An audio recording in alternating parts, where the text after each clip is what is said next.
udah daftar beasiswa, nyoba 5 kali, masih aja gagal lagi.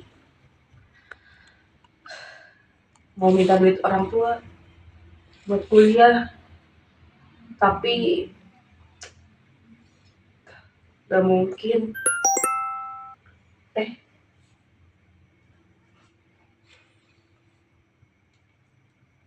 Hah?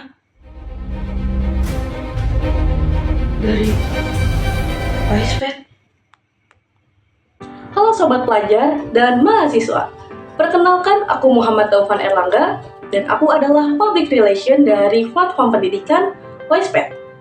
Tahu nggak sih, menurut website yang diunggah oleh Puslapdik Kemendikbudristek, menurut Abdul Kahar di tahun 2021, terdapat 5 kesalahan dalam mendaftar beasiswa. Yang pertama, tidak selektif dalam memilih beasiswa. Yang kedua, tidak melengkapi dokumen yang diminta penyelenggara beasiswa. Tentu sangat disayangkan ya.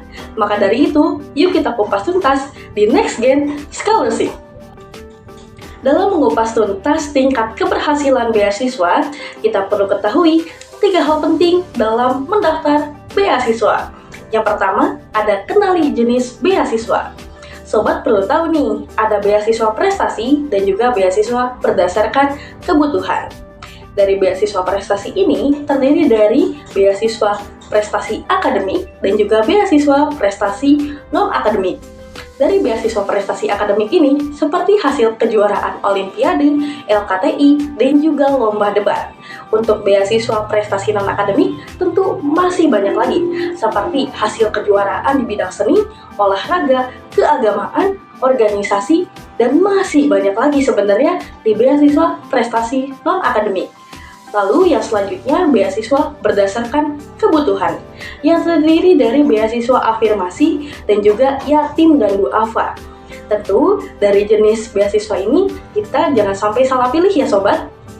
Yang kedua, kendali persyaratan beasiswa.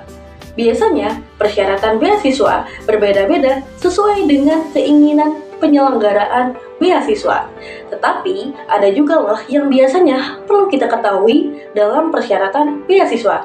Apa saja itu? Yang pertama, ijazah terakhir. Buat sobat yang mau melanjutkan dari SMA ke perguruan tinggi, diperlukan ijazah terakhir yaitu setingkat SMA. Juga seperti mahasiswa untuk yang melanjutkan ke S2 dan juga ke S3. Lalu yang selanjutnya ada transkrip nilai. Selain transkrip nilai juga ada surat rekomendasi, surat pernyataan aktif kuliah, dan dokumen sertifikat seperti hasil kejuaraan. Jadi, teman-teman tidak salah pilih ya dalam menentukan dokumen yang diminta oleh pihak penyelenggara beasiswa. Tipsnya adalah kita perlu ketahui dulu dari apa aja sih yang diminta dari pihak penyelenggara beasiswa tersebut. Yang ketiga, kenali tips agar lolos beasiswa.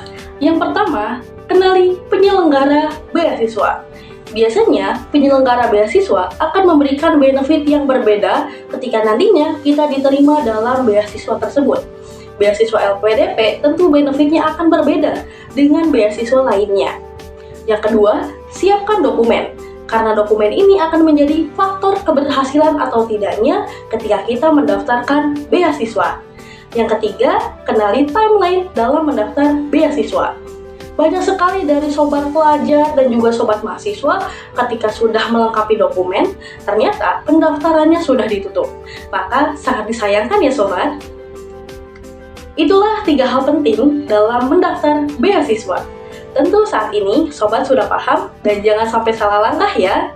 Yuk kita kuliah dan mendaftar beasiswa dan siap ambil menjadi bagian dari Next Gen Scholarship. Aku Taufan, pamit undur diri. Terima kasih dan sampai jumpa.